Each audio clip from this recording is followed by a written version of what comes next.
लोकतंत्र सवालों पर टिका होता है और सवाल तब और महत्वपूर्ण हो जाते हैं जब सत्ता उनसे बचने लगी हो और विपक्ष उन्हें उठाने लगा हो। राहुल गांधी के हालिया बयान, वोटिंग प्रक्रिया पारदर्शिता और चुनावी मशीनों पर उठे संदेह ने देश की राजनीति में नई आंच भर दी है। सत्ता पक्ष कहता है यह आरोप बेबुनियाद है, तो वही विपक्ष कहता है ये सवाल जब तक पूछे न जाएं, जवाब सामने नहीं आ पाएगा। आज के इस विशेष कार्यक्रम में हम बात करेंगे सवालों की, संदेहों की, राजनीति की और उस पारदर्शिता की जिसका भरोसा हम भारतीय को चाहता है। राहुल गांधी ने हाल के दिनों में कई मंचों पर कहा कि चुनावी प्रक्रिया में सुधार की जरूरत है। उन्होंने वोटिंग मशीन पर भरोसा को लेकर बड़े सवाल उठाए। उनके आरोपों ने चर्चा को हवा दी। राहुल गांधी ने एनडीए सरकार पर निशाना साधते हुए अमित शाह को वोट चोरी के मामले पर फेस टू फेस चैलेंज दिया। लेकिन अमित शाह जी क्यों नहीं उस चैलेंज को एक्सेप्ट कर पा रहे हैं और कुछ जगहों पर जनता में भी बहस छिड़ गई है। दूसरी तरफ अमित शाह और सत्ता पक्ष इन दावों को साफ साफ खारिज किया। उनका कहना है कि भारत की चुनावी प्रक्रिया दुनिया में सबसे पारदर्शी है। वोट चोरी जैसे आरोप राजनीति से प्रेरित है, यानी दो धाराएं, दो दृष्टिकोण और बीच में फंसी जनता। अब क्या करें? राहुल गांधी ने अपने भाषणों में कहा कि क्या ईवीएम वोटिंग पूरी तरह सुरक्षित है? क्या चुनाव आयोग जनता को हर संदेह पर स्पष्ट जवाब देता है? क्या जीत हार का खेल पारदर्शिता से परे हो गया है? क्या सत्ता पक्ष बहस से बच रहा है? उन्होंने सीधे कहा कि अगर सब ठीक है तो खुली बहस से डरता कैसे?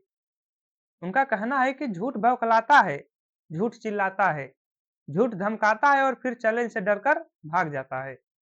इसी बयान ने सोशल मीडिया को आग की तरह घेर लिया है। हर चुनाव में हजारों मशीन खराब क्यों पड़ती हैं? उन्होंने कहा कि दुनिया के कई विकसित देशों में ईवीएम का उपयोग नहीं होता, तो भारत में इतनी बड़ी जिम्मेदारी मशीनों को क्यों दी जाती है?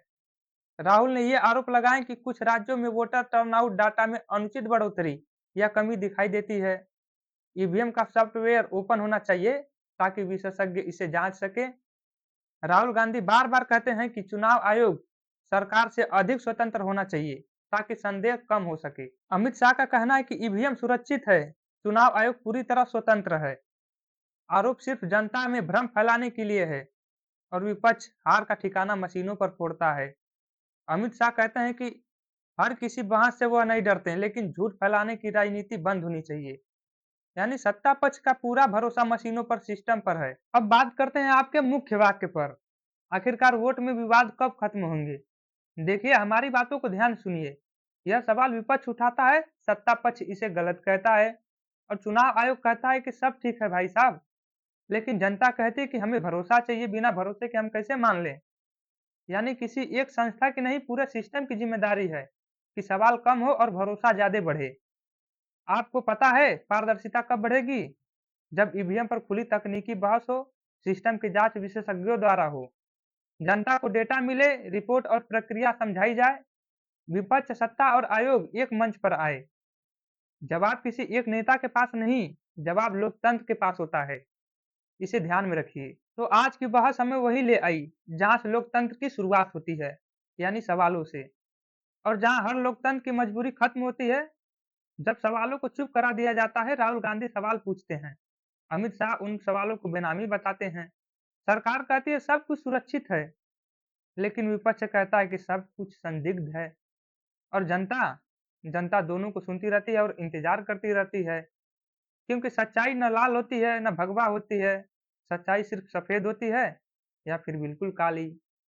लेकिन असली सवाल ये नहीं कि राहुल गांधी सही है या अमित शाह। असली सवाल ये है, क्या लोकतंत्र में सवाल पूछना जुर्म बन गया है?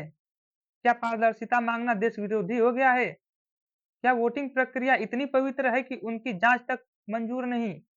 और सबसे अहम, सब कुछ ठीक है तो फिर डर किस बात का है?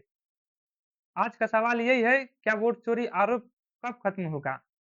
और सबका जवाब सिर्फ एक है, जब पारदर्शिता का डर सत्ता से बड़ा हो जाएगा, तब खत्म होगा। लेकिन हम सवाल पूछते रहेंगे क्योंकि हमारा काम ही यही है। हमारा काम जिम्मेदारियों का है।